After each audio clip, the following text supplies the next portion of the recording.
Hola a todos, bienvenidos a esta edición de día lunes, que supongo que tengo que comenzarla con la defenestración del ministro Mañalich.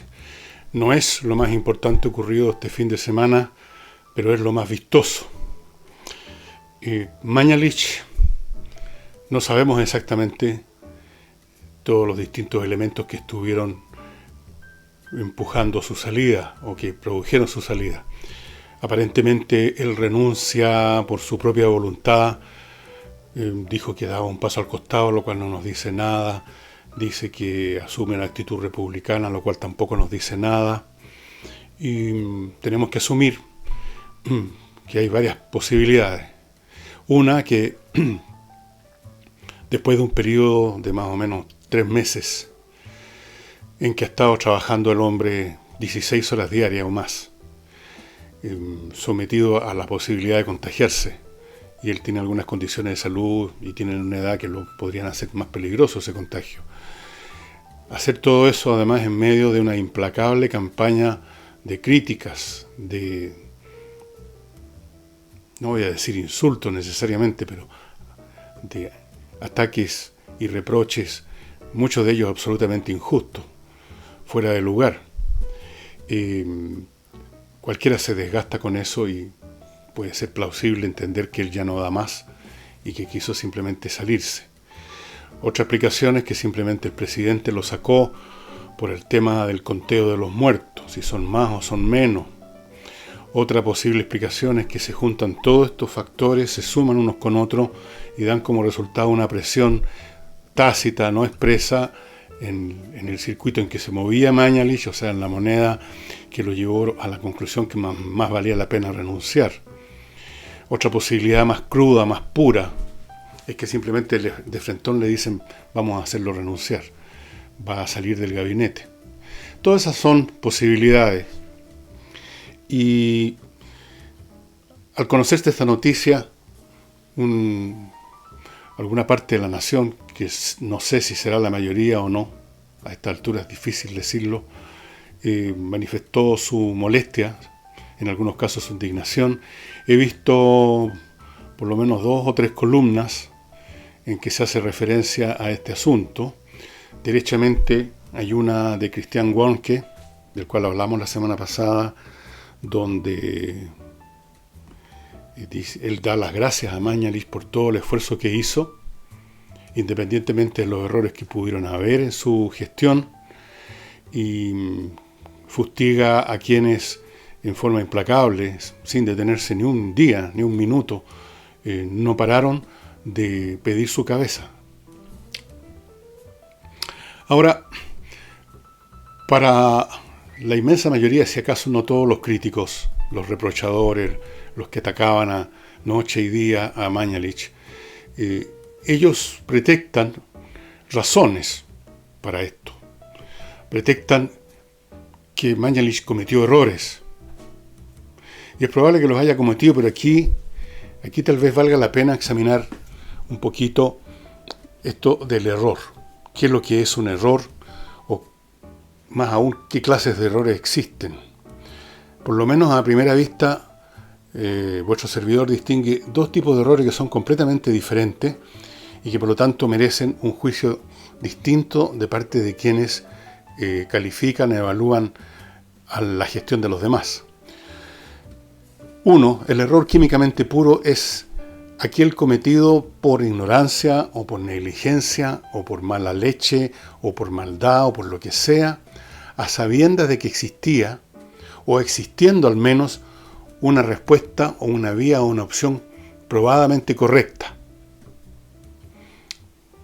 Puedo dar 1000 ejemplos.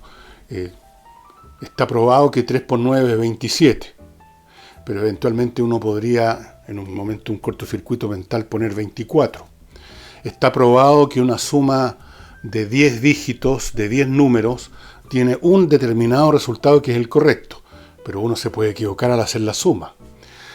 Puede estar claramente probado que para una operación de apendicitis hay que seguir tales y cuales pasos, pero, como ha ocurrido, el cirujano se puede equivocar, confundir los pasos, olvidar alguna cosa.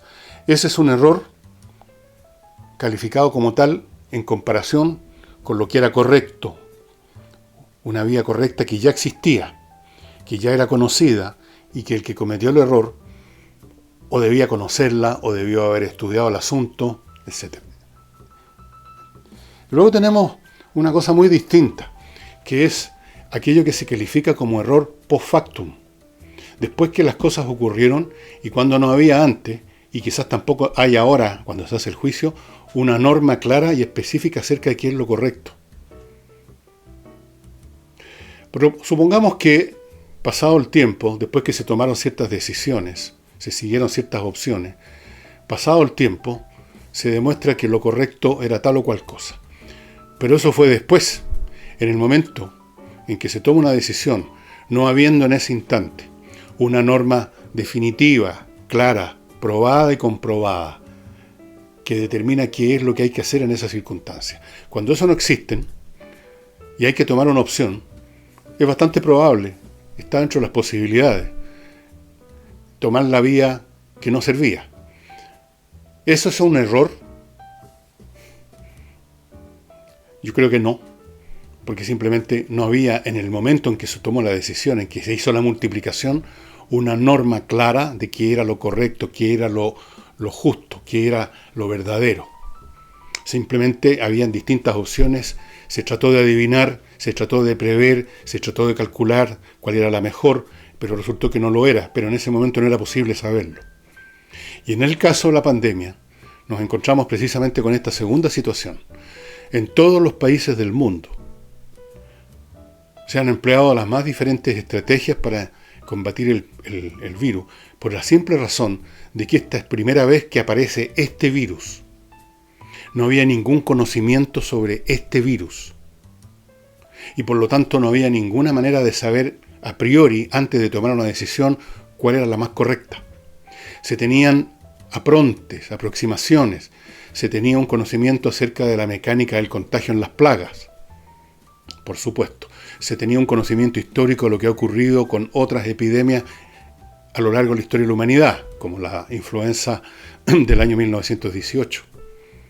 Pero no se tenía un conocimiento a ciencia cierta que permitiera determinar cuál era la manera correcta de enfocar el asunto.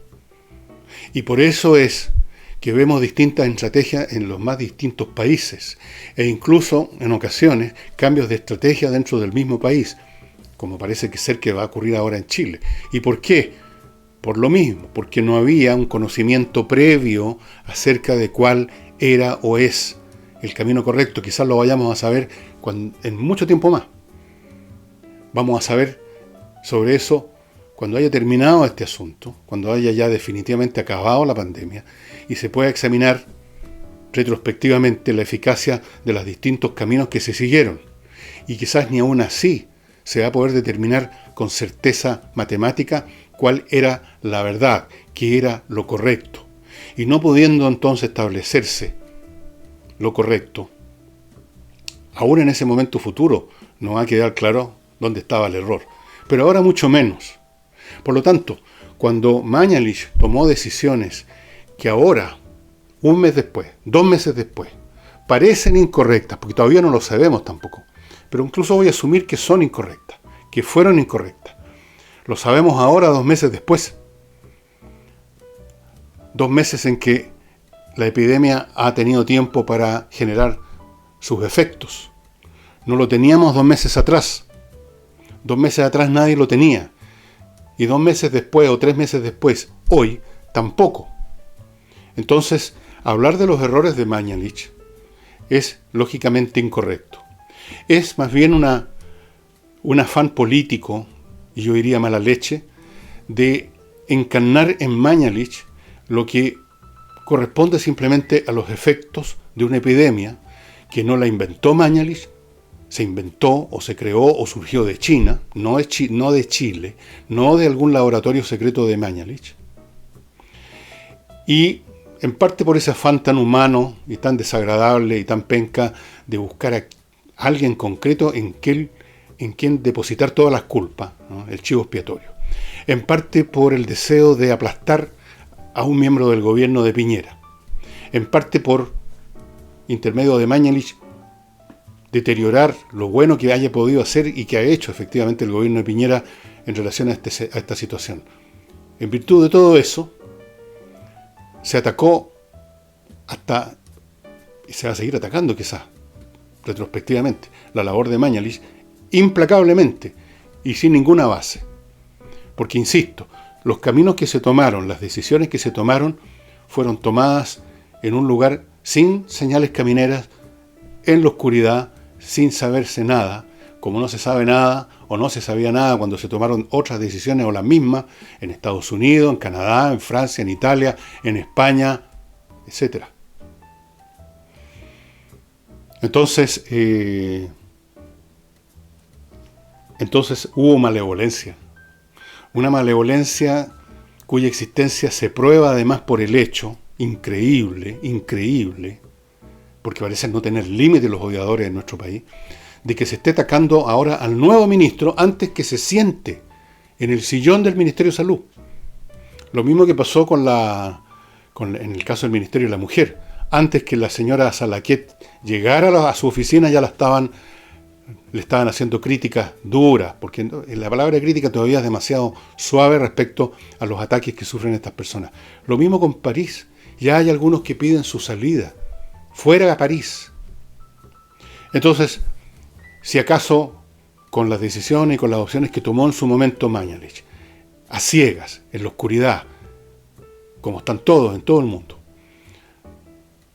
fueron reprochadas, fueron criticadas, fueron atacadas, ¿qué me dicen ustedes de que ahora se ataque a alguien que todavía no ha tomado prácticamente ninguna opción? O que las está anunciando nada más. ¿Y por qué se le ataca? Por algo que dijo o hizo en el pasado. Y yo no tengo idea a qué se deba porque me importa un pucho lo que alguien dijo o hizo en el pasado. Me interesa lo que alguien hace, ni siquiera lo que dice en el presente. Se lanzaron entonces contra este señor París. Y esta es otra prueba más, si acaso necesitáramos otra prueba más, de que por lo menos algunos sectores del país, y bastante numerosos, han entrado en una dinámica psicológica que recuerda las histerias colectivas de los procesos de cacerías de brujas que se dieron en el siglo XVII. Curiosamente, el siglo que los historiadores llaman el siglo del genio, el siglo de Newton, de Leibniz, de Descartes, de Galileo y tantos otros. Pero al mismo tiempo, un siglo donde, por razones que habría que investigar y que han sido investigadas, se desataron con más fuerza que nunca algo que parecía ya a esas alturas que estaba desapareciendo, que es la cacería de brujas. A los interesados en la psicología de las hordas linchadoras que andan buscando brujas, de los que participan en las cacerías de brujas, repletos de odio y con ganas de destruir a alguien, yo les recomiendo dos obras. Una se llama Los demonios de Loudun, que es un ensayo sobre un evento que ocurrió en Loudun, una localidad en Francia, me parece, un ensayo escrito por Aldous Huxley. Y hay otra obra del dramaturgo Arthur Miller que se llama Las brujas de Salem. Creo que hay una película de eso, si es que no hay más de una película. Creo que hasta una serie. Me parece haberla visto. La psicología de los perseguidores de supuestas brujas es lo que estamos viendo ahora. Es decir, estamos hablando de gente con un muy bajo nivel intelectual, con un muy bajo coeficiente intelectual, con cero cultura, pero muy abundantes en odio, muy abundantes en resentimiento, y que andan en un estado de permanente búsqueda de alguien en quien desatar, evacuar esa rabia. De ahí viene la cacería de brujas.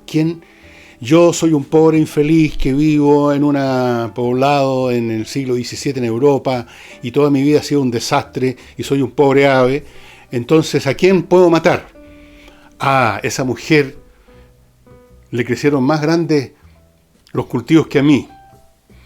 Le va bien. Tiene que estar haciendo un trato con el diablo. Vamos a colgarla. Vamos a quemarla. Esa es la psicología del cazador de brujas. Y esa es la psicología que estamos viendo en nuestro momento en Chile.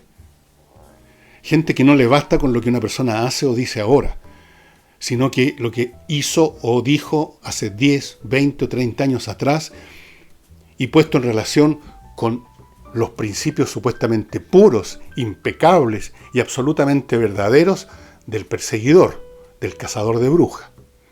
Todo lo que se aparta, aunque sea 1 milímetro de ese estándar que él cree ser el concesionario vitalicio, todo lo que se aparta, aunque sea 1 milímetro, es inmediatamente el mal. Es la bruja la que es preciso quemar. Y esa psicología de masas ignorantes, de tipos resentidos, de tipos mediocres, profundamente mediocres, y por lo tanto llenos de rabias que han venido acumulando desde la niñez, porque ya les fue mal en el colegio, les fue mal en la universidad, si llegaron acaso a recibirse, les fue mal en su vida profesional, y son en muchos sentidos unos pobres aves.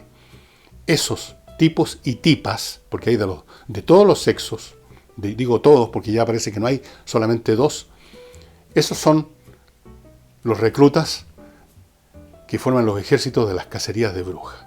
Esos son los que repletaron las redes sociales, me cuentan, para inmediatamente pedir la cabeza del nuevo ministro.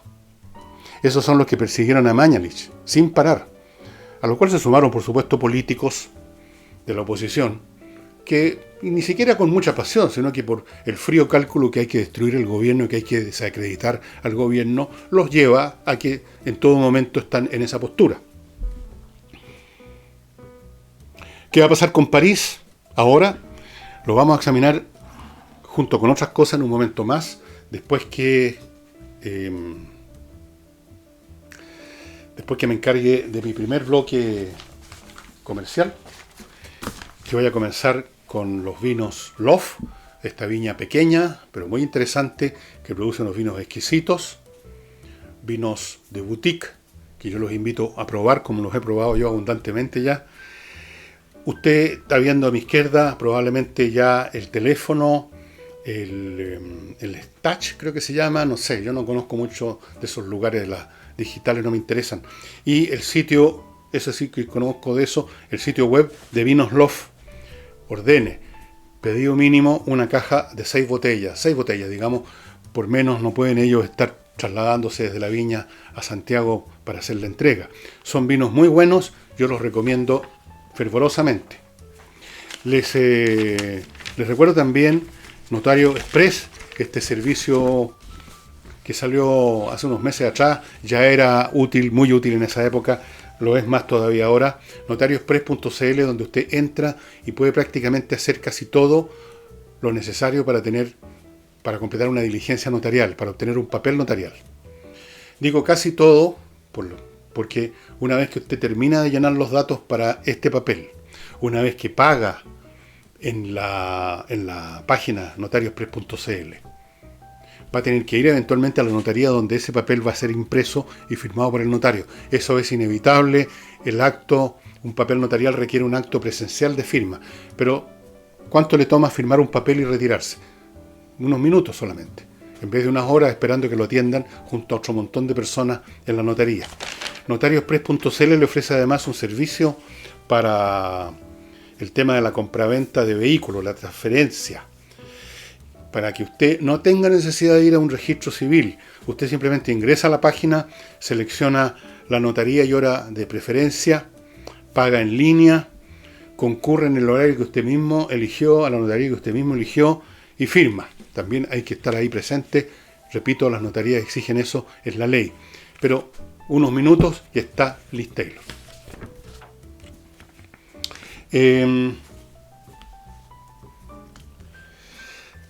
Dicho a la pasada, sí, estas personas tan buenas para perseguir, tan buenas para criticar, tan buenas para denostar, tan buenas para injuriar, tan buenas para tratar de matar, crucificar, destruir las carreras, las vidas familiares de la gente. Antes por una causa, ahora por otras. Me pregunto si alguna vez habrán hecho un examen de conciencia de sus propias vidas, de quiénes son y quiénes han sido. Porque yo les aseguro que no son las mejores personas del mundo las que se suman a estas hordas linchadoras.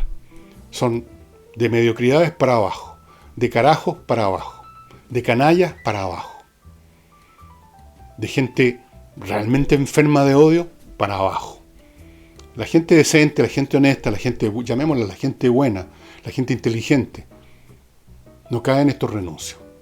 Y si caen, porque todos podemos caer en un pecado, es circunstancialmente y quizás empujado por el ambiente, como ocurre con cierto académico, que no quiero volver a repetir su nombre, que cayó, lo que yo creo, en un renuncio, probablemente empujado por el ambiente que debe vivirse en las universidades hoy en día. Estas personas no hacen nunca examen de conciencia, ellos se consideran puros. Ellos andan con los ojos en blanco mostrando carteles. Ellos llaman, convocan a los demás a ciertos actos de pureza, de purificación, de caer de rodillas, de pedir perdón, de rechazar su propio pasado, sus propias vidas, sus identidades, para ser como gran cosa recibidos por estos chantas y estas chantas que andan promoviendo sus causas. No, ese examen de conciencia no lo hacen jamás, porque en fondo de ellos mismos saben que encontrarían algo muy poco grato, muy poco positivo, muy poco edificante.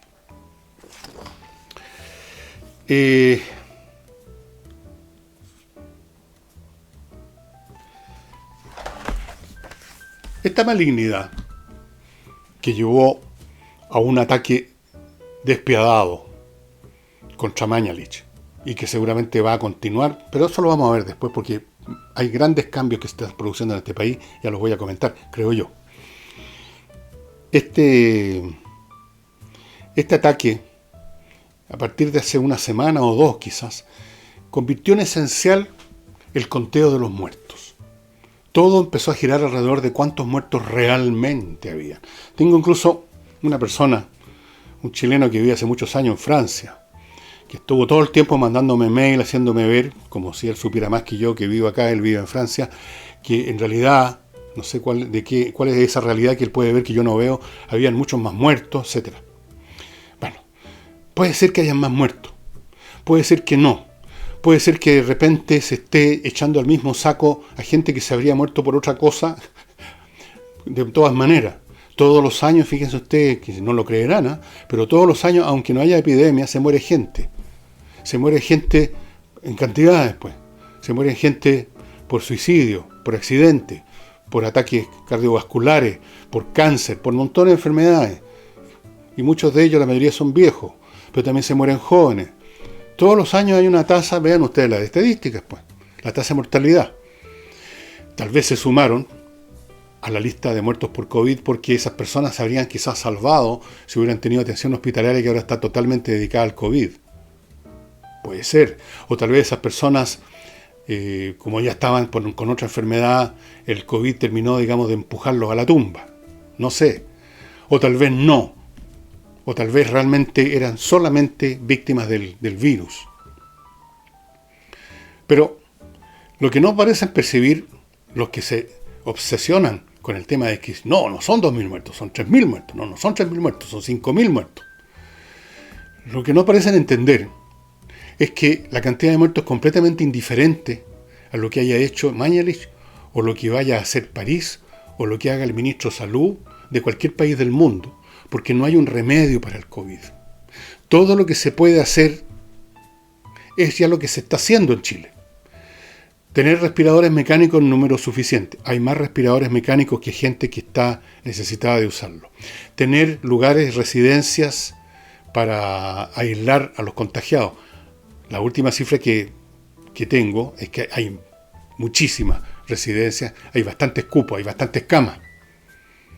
Y no se puede hacer más, pues. Lo demás depende del virus mismo, de la mecánica del contagio, y depende de la indisciplina social. Si la gente sigue, usted lo ha visto en la prensa, seguramente, ¿para qué le voy a insistir en el tema? Miles de personas que salen igual, que fiestean igual, que violan igual todas las normas que se han dictado. Entonces, la cantidad de muertos es independiente.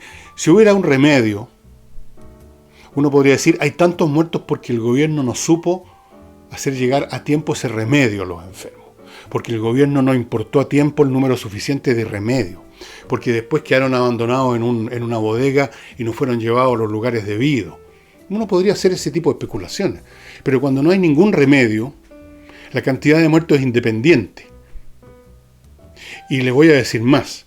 esta cantidad de muertos va a subir mucho más, porque lo único que ha cambiado con las medidas que se han tomado en Chile y en todas partes es la velocidad con que se propaga el virus. El virus se va a propagar igual a por lo menos el 50% de la población, o más. Yo diría más bien cerca del 75 u 80%. Si hubiéramos estado todos concentrados en un solo lugar, nos habríamos contagiado ese 80% en un día, en una semana. Con las medidas, con las cuarentenas, va a tomar más tiempo. Pero en la medida que siguen habiendo contactos, el asunto sigue avanzando más despacio, más sigilosamente, clandestinamente, bajo cuerda. Y a medida que el número de los contagiados por este contagio más lento aumenta, ese contagio más lento, o ese coeficiente de contagio más lento multiplicado por una base numérica mayor, genera más y más contagiados. Y ese número mayor de contagiados, multiplicado por el factor de mortalidad, que yo creo que anda alrededor del 5%, significa que van a aumentar los muertos. Esas mecánicas no las cambia un ministro de salud. No hay ninguna medida que no sea vacuna o remedio, ninguna de las dos todavía existen, que vaya a cambiar el número de contagiados y el número de muertos. Lo único que va a cambiar es el tiempo. Y en eso tampoco podemos culpar al ministro de Salud, porque el ministro de Salud no esperarán ustedes que hubiera ido casa por casa obligando a la gente a quedarse en la cuarentena. ¿Cuántas veces reclamó el exministro acerca de la indisciplina, de que la gente llegue y sale, de que tomen esto en serio? ¿Cuántas veces? ¿Media docena de veces? ¿Una docena de veces? De manera tal que el número de muertos es, claro, desde el punto de vista humano es terrible, pero la mecánica que genera estas muertes es independiente. Nos vamos a contagiar casi todos igual, y de esos contagiados un número va a morir. Punto. Así es la cuestión. Y si en un momento parece disminuir y empezamos todos, en algunas partes del mundo ha pasado así, a cantar victoria, soltemos las cosas, volvamos a las actividades, inmediatamente emergen otra vez los contagios, los rebrotes que llaman. Y vuelta ahí para atrás, se decreta nueva cuarentena. En eso están, en distintas partes. En otros lados no decretan nueva cuarentena porque seguramente hacen el cálculo de, bueno, esto es inútil, tenemos que de todas formas hacer producir la economía porque si no va a ser todavía peor. Sí, van a haber más contagiados, van a haber más muertos o van a empezar a haber tantos muertos como al principio, pero no podemos hacer nada al respecto. Mientras tanto sí podemos mantener funcionando el país por lo menos. Ese es el juicio que se están haciendo en muchas partes. Como en una guerra. Usted está en una guerra y sigue produciendo y sigue haciendo las cosas que tiene que hacer, aunque se está muriendo gente en el campo de batalla, porque eso no tiene remedio, a menos que se rinda. Así que lo del conteo, el número de muertos, que si eran 5.000, que no, que eran 3.000, que es que hay que sumar esto, es que hay que descontar los demás allá, es que la OMS pidió esto y pidió lo otro, y entre paréntesis, por Dios, qué poder parecen tener aquí los organismos internacionales en este país, en Chile. La ONU, la OMS dicen alguna cosa y todos corren. ¿Qué es esto? ¿El gobierno mundial ya? Bueno. No hay ministro de salud, salvo que fuera el mago Merlín, que vaya a cambiar la evolución de la epidemia. Nadie. Más despacio, más rápido. Nos enfermamos todos en un mes, en 3 meses, en un año, o no. Pero nos vamos a enfermar. Salvo aquellos que se pueden estar aislados todo el tiempo. Y aún eso en algún momento se van a poder contagiar. Aún esos van a ser contagiados por alguien que trajo una caja, les tocó el timbre y ellos la recibieron, y en esa caja venía el virus en el cartón. Por 1000 caminos distintos. O tal vez no. Pero por eso que la señora Merkel, de Alemania, dijo desde el principio, en Alemania calculamos que vamos a tener entre un 50 y un 75% de contagiados. Y quizás esa fue una cifra optimista, como suelen ser las que dan las autoridades para no alarmar más allá de lo debido a la población. Eso es exactamente lo que va a ocurrir. Es una certeza matemática. Pero no, hay que echarle la culpa a alguien. Si hubiera estado a lo mejor la doctora Sichel, ¿creen ustedes que habría cambiado algo las cosas? Claro, habría cambiado que a ella no la estarían criticando, porque ella es de progresista, es del Partido Comunista, tiene buena facha, es más simpática que Mañalich. Pero no habría cambiado nada. No habría cambiado absolutamente nada. Se habrían podido tomar otras medidas. Pero por último, esas otras medidas habrían sido tan al achunte, tan imprecisas, tan sin saberse qué es realmente lo correcto, por las razones que dije al principio, como le ocurrió a Mañalich. Déjenme ir a otro bloque, si ustedes me lo permiten. Con cuenta. ¿Quieren ustedes una cuenta corriente en Estados Unidos? ¿Quieren ustedes invertir comprando bienes inmobiliarios en Estados Unidos? ¿O quieren invertir en una empresa, pero no saben cómo? Entren al sitio inviertaenusa.cl, que maneja todo eso para usted sin que usted se tenga que mover de su casa, de su oficina. Ellos conocen no solo las mecánicas legales para todas esas cosas, sino que tienen ofertas concretas. ¿Quiere usted invertir? No solamente saben con qué autoridades tienen que contactarse y qué papeles se requieren, sino que tienen una carpeta con 3.500 franquicias a disposición suya para que usted elija lo que quiere. ¿Quiere usted comprar una casa o un terreno? Tienen ofertas concretas en tales ciudades, en tales lugares, con fotos y con tutti. ¿Quiere usted tener una cuenta corriente? Le van a decir, mire, en este banco le convendría, o en este otro, en esta sucursal. Y en 2 semanas, sin que usted tenga que viajar a Estados Unidos, va a tener su cuenta corriente en dólares, su tarjeta de débito Red Bank, y todo el cuento completo, más la inversión que usted quiera hacer. Así que, ya sabe, inviertaenusa.cl. Y también, déjeme agregarle una cosa súper importante. Vamos a entrar ahora al tema limpieza. Partamos por nuestra ropa. Un buen detergente es fundamental, porque la ropa, si usted se tiene que mover de su casa a lugares donde ha transitado gente, es muy difícil, pero no es imposible que se adhieran a su chaleca o a su camisa o a sus pantalones o a sus zapatos. El famoso virus que es súper contagioso. Hay que lavar bien entonces. Y para eso está Lavo Club, un detergente creado en Chile de gran capacidad detergente, muy bueno para lavar, que además es biodegradable, es hipoalergénico, viene en un tanque de 10 litros que usted pone al lado de la lavadora y le dura mucho tiempo. No tiene que moverse a su casa para comprarlo o para reponerlo cuando se le agote, porque vienen a su casa de Lavo Club a dejarle el primer tanque y a reponérselo de ahí en adelante.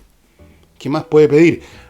Entra a lavoclub.cl, haga su pedido. Hay un par de ciudades que tienen un teléfono para llamar también. Si no están apareciendo, no importa. lavoclub.cl, estimados amigos.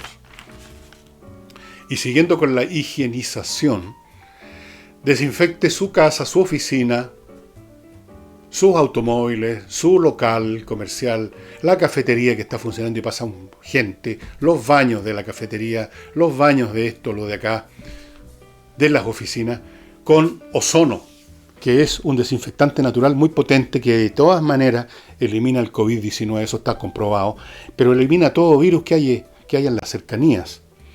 Es lo más efectivo que existe según la Organización Mundial de la Salud, es aplicación rápida y segura, no deja residuos tóxicos que puedan hacerle daño a usted o a sus mascotas, y llega a todas partes porque es un gas. El gas se expande, como usted sabe, los gases se expanden, por lo tanto lo cubren todo. Usted no tiene que pensar dónde fue que no vaporicé, dónde fue que no eché esta cuestión.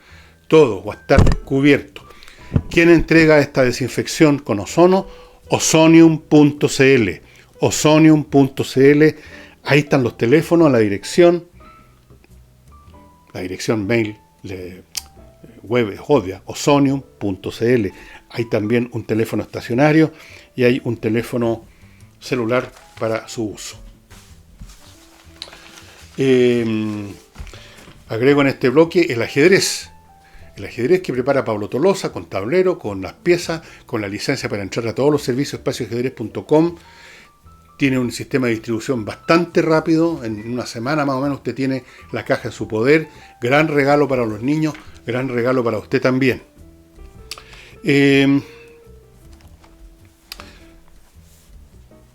Finalmente, a última hora, en la hora 25, como en esa novela, se aprobó en esta mesa que se formó, eso sí, con la ausencia del Partido Comunista, con la ausencia de gente del Frente Amplio, con la salida desertó en medio de la sorpresa de todo el señor Jackson de la Revolución Democrática. Parece ser que en Revolución Democrática no les gustaba que uno de los suyos estuviera haciendo algo positivo, no sé, pero el hecho es que se retiró y finalmente salió lo que podríamos llamar el acuerdo o plan para enfrentar la pandemia por un tiempo bastante considerable. Todas las medidas que están dentro de este plan hablan de 1 año, 2 años, es más o menos. Es por lo tanto un gran acuerdo. Tiene que todavía votarse en la sala. No se sabe si en el Senado o en la Cámara de Diputados, pero se va a tener que votar. Pero sin duda se va a votar favorablemente porque contó con la aprobación sistemática total de toda esta gente que participó. Los que no participaron darán sus propias explicaciones, supongo yo. Ahora, este acuerdo que usted quizás ha leído hoy día o va a leer, leyó ayer, no sé, todos los puntos que son muchos, es de tal magnitud, es tan exhaustivo en términos de todos los puntos que toca respecto a la protección de las personas, de las familias, de las pegas, de las empresas, de dónde sacan las platas, cómo se van a restituir, cuáles son los fondos involucrados. Es tan vasto en los montos, en los tiempos, en los plazos, en los grupos incluidos, que sin duda tiene un peso tan grande que yo diría que es un game changer, como dicen los gringos. Es algo que pudiéramos decir constituye una especie de pacto, efectivamente. Si se vota favorablemente, no me imagino que en último minuto se va a votar desfavorablemente, o que alguien va a poner palito en el camino. Van a intentarlo algunos, sin duda alguna. Yo creo que esto inaugura una etapa nueva, y yo les voy a decir por qué.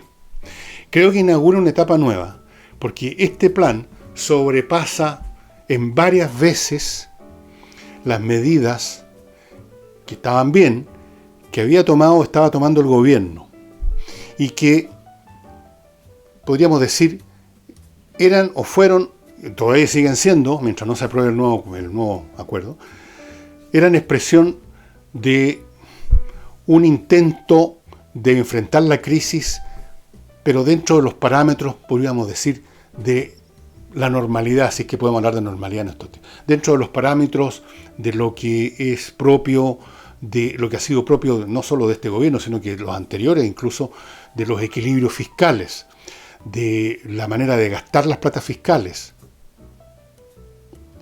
Da la sensación que aquellos sectores, o todo el gobierno, que quiso mantener bajo control las medidas para enfrentar la pandemia.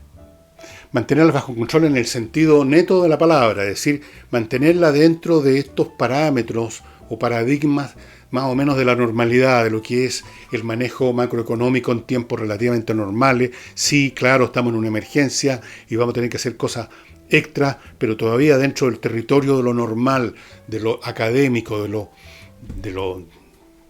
en fin. Es como que, esto se puede ver de varias maneras, esto es como que el gobierno soltó sus últimas amarras, como que el gobierno dejó de resistir las presiones para simplemente ir con tutti, sin pensar ya tanto en el mañana, sin pensar tanto en qué va a pasar con los equilibrios, sin pensar tanto en cómo nos vamos a recuperar.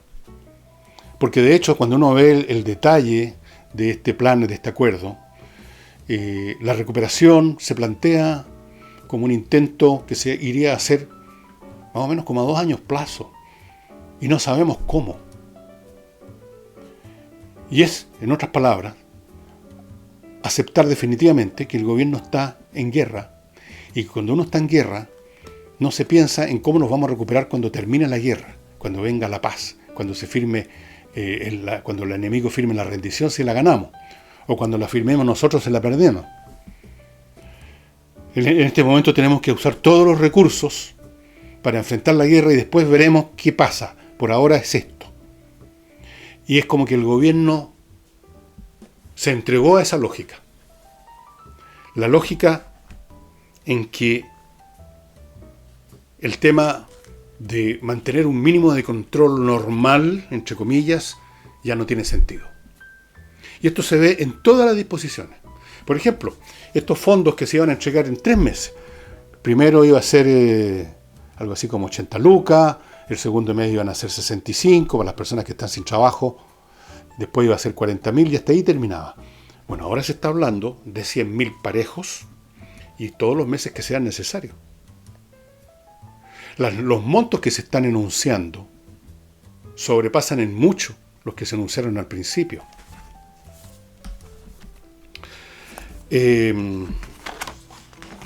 Todo indica... No, ahí no lo anoté. Acá. Todo indica, estimados amigos, que estamos entrando en una nueva etapa. Una etapa económicamente distinta, estatalmente en términos de las iniciativas estatales distinta, y quizás políticamente distinta,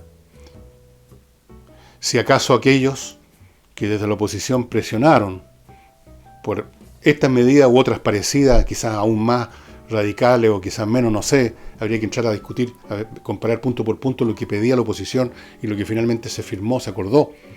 Probablemente casi coinciden. Todo esto podría llevar a que al menos los sectores que están con ese acuerdo, que son el Partido Demócrata Cristiano, el PPD y los socialistas,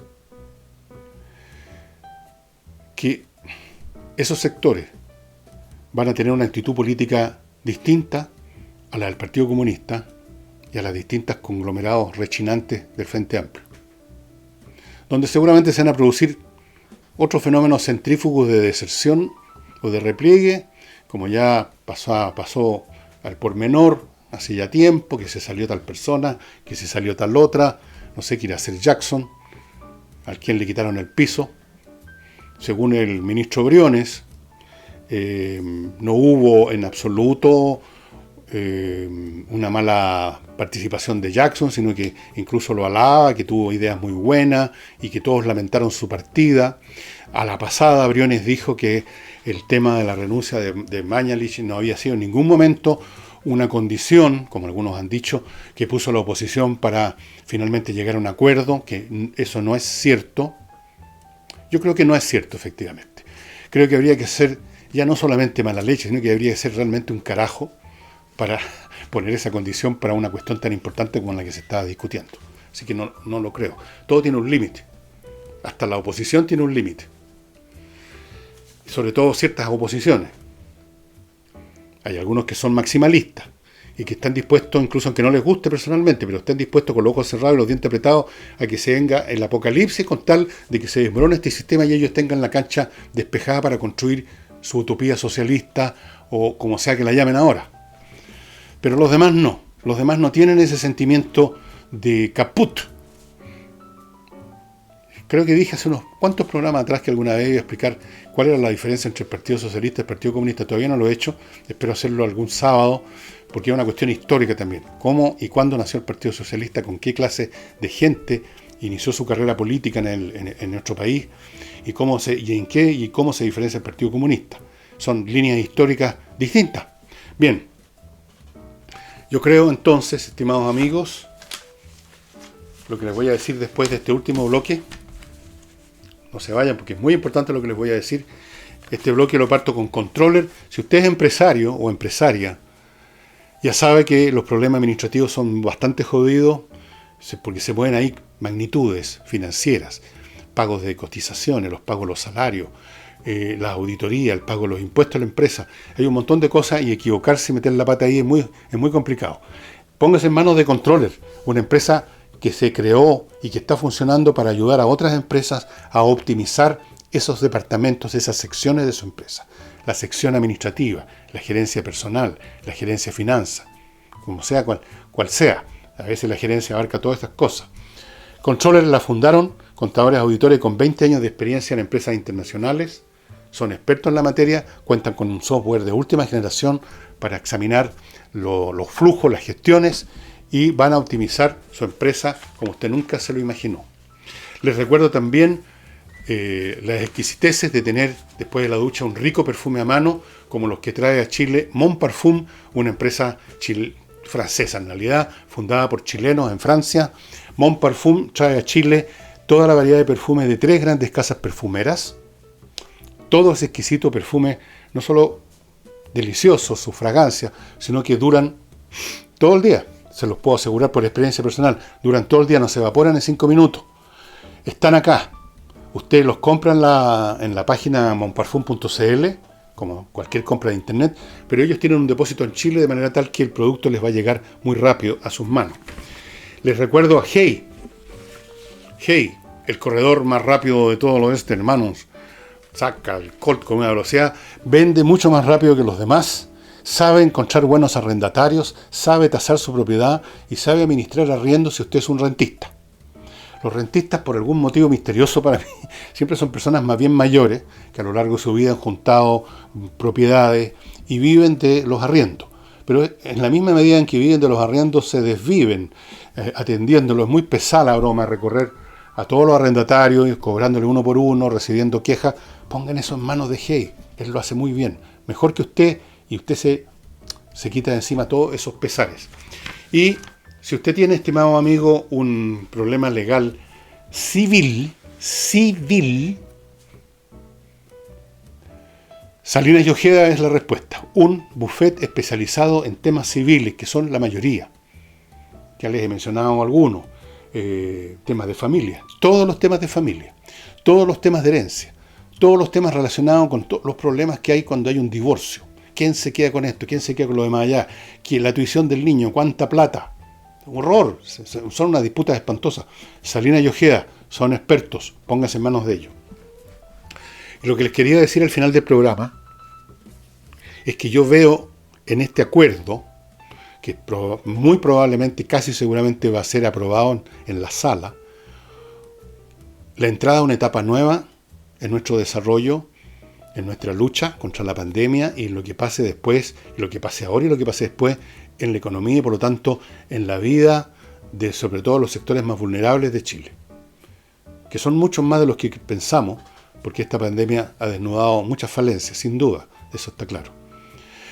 Si esa nueva vía va a ser mejor a otra, no podemos saberlo por la misma razón que no podíamos saber cuál, y todavía no sabemos, cuál vía para combatir la pandemia es la mejor. Si cuarentena total, si cuarentena dinámica, como la llamó Mayan, si no cuarentena, si volver igual a las pegas, si basta la distancia social, si hay que hacer esto, lo demás allá.